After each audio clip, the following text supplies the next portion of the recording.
George, I'd like to begin with this week's Twitter dust-up. As ugly and hateful as it was, and of course it involved a member of our family here and a friend to many of us, was it a distraction in the end, or is it germane because of what it says about character?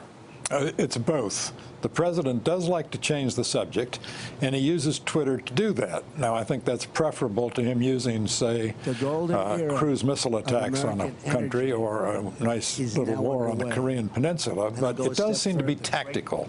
In that sense, it seems to be not just a failure of impulse control, but an impulse with a purpose. You mentioned the Korean Peninsula. That's one of two other subjects among many looming. The president's house guest, the leader of South Korea, and health care, with all of Washington moving out to their home states and districts, all the elected representatives.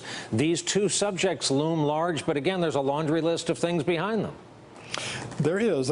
It's hard to know what the members going home are going to hear from their constituents, because the constituents are in the process of changing their minds. First of all, the Republicans seem to have done something that Barack Obama, for all his trying and all his vaunted rhetorical powers, was unable to do. That is, they seem to have made Obamacare kind of popular, at least more popular than the alternative at this point seems to be.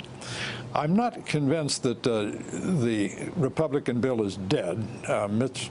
McConnell is a magician at getting votes together, and we're largely in the realm of splittable differences.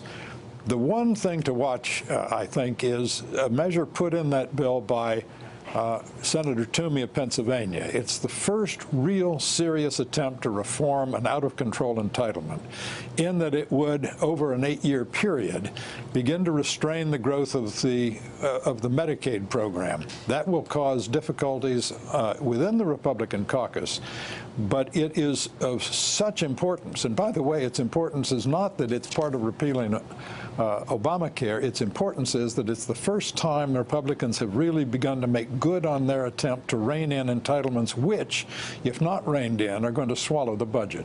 Well, this issue now has the attention of a good many American people for good reason. Are you concerned about the president's lack of ideology or granularity or some would say involvement on this issue, or do you think that can be made up for?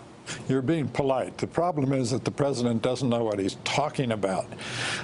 This is the man who said no one knew health care was so complicated, whereas everyone who'd spent 10 minutes thinking about it knew it was so complicated. I think it may be that the president's pristine absence of knowledge about health care may help at this point, because he doesn't have strong feelings, and he can't really get in the way of those, Mr. Portman, say, on one side and Mr. Toomey on another, who have strong convictions bolstered by lots of information.